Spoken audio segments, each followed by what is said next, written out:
പശുപാശവിമോചിനി എന്നുള്ളതിൻ്റെ പ്രത്യക്ഷ ഉദാഹരണമാണ് നമ്മൾ കാണുന്ന അമ്മ. ദർശനത്തിന് വന്നു. ദാഹം, ഭക്ഷണം കഴിക്കൽ, രാഗദ്വേഷങ്ങൾ, വേറെ ഒന്നുമില്ല, ഇങ്ങനെയൊന്നുമില്ല.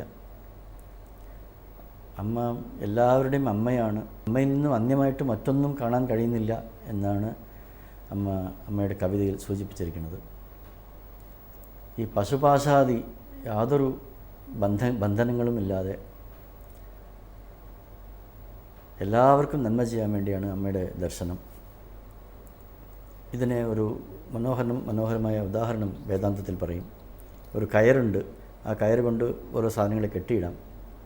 അതേസമയം ആ കയറ് ചുട്ട് കരിച്ചു കഴിഞ്ഞാൽ കയറിൻ്റെ ആകൃതി മാത്രമേ അതിനുണ്ടാവുള്ളൂ, അതിനെക്കൊണ്ട് ഒന്നിനെയും കെട്ടാൻ സാധിക്കില്ല. അതുപോലെ ജീവൻ മുക്താവസ്ഥയിൽ ഇരിക്കുന്നവർക്ക് അവർ ചെയ്യുന്ന കർമ്മങ്ങൾ കൊണ്ട് യാതൊരു ബന്ധനങ്ങളും ഉണ്ടാകുന്നില്ല. ഭഗവത്ഗീതയിൽ ഭഗവാൻ പറയും, ഈ ത്രിലോകങ്ങളിലും എനിക്ക് നേടാനായിട്ട് ഒന്നുമില്ല. നമ്മെ പാർത്ഥാസ്തി കർത്തവ്യം തിഷു ലോകേഷു കിഞ്ചന ന അനവാപ്തം അവാപ്തവ്യം വർത്തയേവച കർമ്മണി. എനിക്ക് പ്രാപിക്കേണ്ടതായിട്ട് ഒരു വസ്തുവും ഈ പ്രപഞ്ചത്തിലില്ല. പക്ഷേ എങ്കിലും മറ്റുള്ളവരുടെ ഹിതത്തിനു വേണ്ടി, ലോകഹിതത്തിനു വേണ്ടി വർത്തയേവച കർമ്മണി, ഞാൻ കർമ്മം ചെയ്തുകൊണ്ടിരിക്കുന്നു.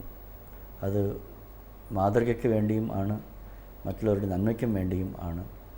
ഈ പശുപാശ വിമോചിനി അമ്മ സ്വയം ജീവൻ മുക്ത എന്നുള്ളത് മാത്രമല്ല, നമ്മൾ ഓരോരുത്തരെയും ആ പരമാവസ്ഥയിലേക്ക് എത്തിക്കുവാൻ വേണ്ടി അമ്മ അനവരതം സന്തോഷത്തോടുകൂടി പ്രവർത്തിച്ചുകൊണ്ടിരിക്കുന്നു. ദേവിയുടെ മന്ത്രോപാസന, ദേവി പശുപാശ വിമോചിനിയാണ് എന്നൊക്കെ നമ്മൾ കണ്ടു. ഇനി ഈ മന്ത്രോപാസനയുടെ തന്നെ ഒരു പ്രധാനപ്പെട്ട പ്രകരണമാണ് ന്യാസം എന്ന് പറയുന്നത്. ഇത് നമ്മുടെ മനസ്സിലും ശരീരത്തിലും ഉള്ള ഓരോ ഭാഗത്തെയും നമ്മൾ തൊട്ടുകൊണ്ട് അവിടെ ദേവി വസിക്കുന്നു, ദേവിയുടെ സാന്നിധ്യമുണ്ട് എന്ന് ഉറപ്പിക്കലാണ് ഈ ക്രിയയിലൂടെ നമ്മൾ ചെയ്യുന്നത്. ഇത് പൂജയുടെ ഒരു ഭാഗമാണ്. 6 അംഗങ്ങളാണ് ഇതിലുള്ളത്. ഷഡംഗന്യാസം എന്നാണ് ഇതിനെ പറയുന്നത്. ഗണേശ ഗ്രഹ നക്ഷത്ര യോഗിനീം രാശിരൂപിണീം ദേവീം പീഠമയീം വന്ദേ മാതൃകാം സുന്ദരീം പരാം എന്നാണ് ഈ ശ്ലോകം. ഗണേശന്മാർ, ഗ്രഹങ്ങൾ, നക്ഷത്രം, യോഗിനികൾ, രാശി, പീഠങ്ങൾ, മാതൃകാക്ഷരങ്ങൾ, ഇതൊക്കെയാണ് ഈ ന്യാസങ്ങൾ. അപ്പോൾ ഇതിനെ ഓരോന്നായിട്ട് കാണാം. ഇതിൽ ഗണേശന്യാസം എന്ന് പറയുന്നത് 51 സ്ഥലങ്ങളിൽ നമ്മുടെ ശരീരത്തിൻ്റെ തന്നെ ഓരോ അവയവങ്ങളിൽ തൊട്ടുകൊണ്ട് അവിടെ ഗണേശൻ വസിക്കുന്നതായിട്ട് വിചാരിക്കുന്നതാണ്. നവഗ്രഹങ്ങൾ, 9 ഗ്രഹങ്ങളെ ശരീരത്തിൻ്റെ ഓരോ അവയവങ്ങളിൽ സ്ഥാപിക്കുന്നതായിട്ട് ചിന്തിക്കുന്നതാണ് ഗ്രഹന്യാസം. അതുപോലെ 27 നക്ഷത്രങ്ങളെ ശരീരത്തിൻ്റെ ഓരോ അവയവങ്ങളിൽ അത് സ്ഥായിയായിട്ട് നിൽക്കുന്നതായിട്ട് ഭാവന ചെയ്യുന്നതാണ് നക്ഷത്രന്യാസം. അത് കഴിഞ്ഞ് 12 രാശികളെ സ്ഥാപിക്കൽ, അത് രാശിന്യാസം. രാശിന്യാസം കഴിഞ്ഞിട്ട് ഉള്ള ഭാഗമാണ് ശ്രീ ലളിതാ സഹസ്രനാമത്തിൽ ഇനി പറയാൻ പോകുന്ന പ്രകരണം. 475-ാമത്തെ നാമം മുതൽക്ക് 534-ാമത്തെ നാമം വരെ ഉള്ള ഭാഗമാണ് ഈ യോഗിനി ന്യാസം എന്ന് പറയുന്നത്. 7 യോഗിനികളുടെ വർണ്ണനയാണ് ഇവിടെ നമ്മൾ കാണുന്നത്.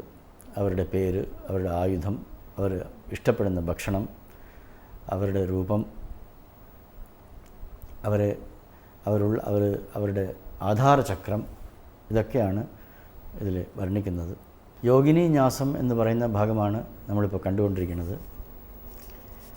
ഇതിൻ്റെ സാധാരണ ലളിതാ സഹസ്രനാമത്തിൽ നമ്മൾ ചൊല്ലി വരുമ്പോൾ ഏകദേശം ഡാകിനി, രാഗിനി, ലാഗിനി എന്നൊക്കെ പേര് വരുന്നതുകൊണ്ട് നമ്മൾ ഇതിനെ തെറ്റിച്ചൊല്ലാൻ സാധ്യതയുണ്ട്. അതിൻ്റെ ക്രമം ഇങ്ങനെയാണ്: ഡാകിനി, രാഗിനി, ലാഗിനി, കാകിനി, സാകിനി, ഹാകിനി, യാകിനി എന്നുള്ളതാണ് ക്രമങ്ങൾ. 51 ശക്തികളാൽ ചുറ്റപ്പെട്ടവരായിട്ടും ഓരോ ചക്രങ്ങൾ അതിന് പറയുന്നുണ്ട്. വിശുദ്ധി, അനാഹതം, മണിപൂരകം, സ്വാധിഷ്ഠാനം, മൂലാധാരം, പിന്നെ ആജ്ഞാചക്രം, സഹസ്രാരം എന്നുള്ള ചക്രങ്ങളാണ് ഇവർ വസിക്കുന്ന സ്ഥലങ്ങൾ. ഇവരുടെ കയ്യിലുള്ള ആയുധം, ഇവരുടെ രൂപം, എത്ര മുഖങ്ങളാണ്, ചതുർവക്ത്ര മനോഹര എന്നൊക്കെയുള്ള രീതിയിലുള്ള വർണ്ണനകൾ, പിന്നെ അവർക്ക് പ്രിയപ്പെട്ട ഭക്ഷണം, ഇതൊക്കെയാണ് അവരെ എങ്ങനെ ആരാധിക്കണം, അവർ സ്ഥിതി ചെയ്യുന്ന ശരീരധാതു ഏതാണ്, ഇതൊക്കെയാണ് ഇതിൽ പറയുന്നത്. വിശുദ്ധി ചക്രനിലയ രക്തവർണ്ണ തിലോചന ഖഡ്വാംഗാദി പ്രഹരണ വദനൈക സമന്വിത പായസാന്ന പ്രിയാത്വസ്ഥ പശുലോക ഭയങ്കരി അമൃതാദി മഹാശക്തി സംവൃത ഡാഗിനീശ്വരി എന്നുള്ള മന്ത്രം ഡാഗിനി എന്ന് പറയുന്ന ആ ഒരു ദേവിയെ വർണ്ണിക്കുന്നതാണ്. വിശുദ്ധി ചക്രനിലയാണ്, വിശുദ്ധി ചക്രത്തിലാണ് ദേവിയുടെ വാസം. രക്തവർണ്ണയാണ്, തിലോചനയാണ്, ഖഡ്വാംഗാദി ഇതുകൊണ്ടൊക്കെ പ്രഹരം ചെയ്യുന്ന, ഖഡ്വം മുതലായ ആയുധങ്ങളെ കൊണ്ട് പ്രഹരം ചെയ്യുന്നവളാണ്. വദനൈക സമന്വിത, ഒരു മുഖമാണ്. പായസാന്നപ്രിയയാണ്. ദേവി ത്വക്സ്ഥയാണ്, രസധാതുവാണ് അവരുടെ സ്ഥാനം. പശുലോക ഭയങ്കരിയാണ്. ഈ സാധാരണ പശുപാശ വിമോചിനി എന്നുള്ള മന്ത്രം നേരത്തെ കണ്ടു. സാധാരണ പശു പോലത്തെ ജന്തുക്കളെ പോലത്തെ ജീവികൾക്ക് ഭയങ്കരിയാണ്.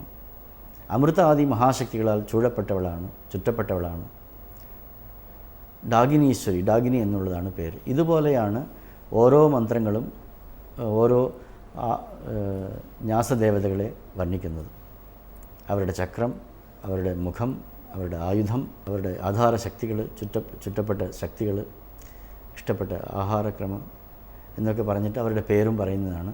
ഇങ്ങനെയാണ് ഡാഗിനി, രാഗിനി, ലാഗിനി, കാഗിനി, സാഗിനി, ഹാഗിനി, യാഗിനി എന്നുള്ള 7 ദേവതകളെ പറയുന്നത്. ഇത് വിശുദ്ധി ചക്രത്തിൽ തുടങ്ങി അനാഹത ചക്രം, മണിപൂരക ചക്രം, സ്വാധിഷ്ഠാന ചക്രം, മൂലാധാര ചക്രം എന്നിങ്ങനെ അവരോഹണ ക്രമത്തിൽ ആദ്യം പറയും. അത് കഴിഞ്ഞിട്ട് ആജ്ഞാചക്രം, പിന്നെ സഹസ്രാര ചക്രം എന്നുള്ള രീതിയിലാണ് അതിനെ വർണ്ണിച്ചിരിക്കുന്നത്. സാധാരണ ഒന്നുകിൽ മുകളിൽ നിന്ന് താഴോട്ട് അല്ലെങ്കിൽ താഴെ നിന്ന് മുകളിലോട്ട് എന്നുള്ളൊരു ക്രമം ഇവിടെ കാണപ്പെടുന്നില്ല. അതിനൊരു കാരണമുണ്ട്. ധാതുക്കളുടെ ക്രമത്തിലാണ് ഇത് വർണ്ണിച്ചിട്ടുള്ളത്. ആദ്യം രസധാതു അല്ലെങ്കിൽ ത്വക്ക്, അത് കഴിഞ്ഞിട്ട് രക്തധാതു, പിന്നെ മാംസം, പിന്നെ മേധസ്, അസ്ഥി, മജ്ജ, ശുക്ലം എന്നുള്ള രീതിയിലാണ് ഈ ധാതുക്കളുടെ ആധാരധാതുവിനെ അനുസരിച്ചിട്ടാണ് ഈ വർണ്ണന കാണപ്പെടുന്നത്. ഇങ്ങനെ ഓരോ മന്ത്രവും നമുക്ക് കാണാവുന്നതാണ്. ശ്രീ ലളിതാ സഹസ്രനാമത്തിൻ്റെ എളിയ രീതിയിൽ പരിചയപ്പെടുത്തുക എന്നുള്ള ഉദ്ദേശത്തോടു കൂടി അതിൻ്റെ പ്രധാനപ്പെട്ട പ്രകരണങ്ങൾ, അതിൻ്റെ തലക്കെട്ടുകളാണ് ഇത്രയും ദിവസം വിശദീകരിച്ചുകൊണ്ടിരുന്നത്. അതിൻ്റെ വിശദീകരണങ്ങൾ ഇനിയും നമുക്ക് കേൾക്കാം.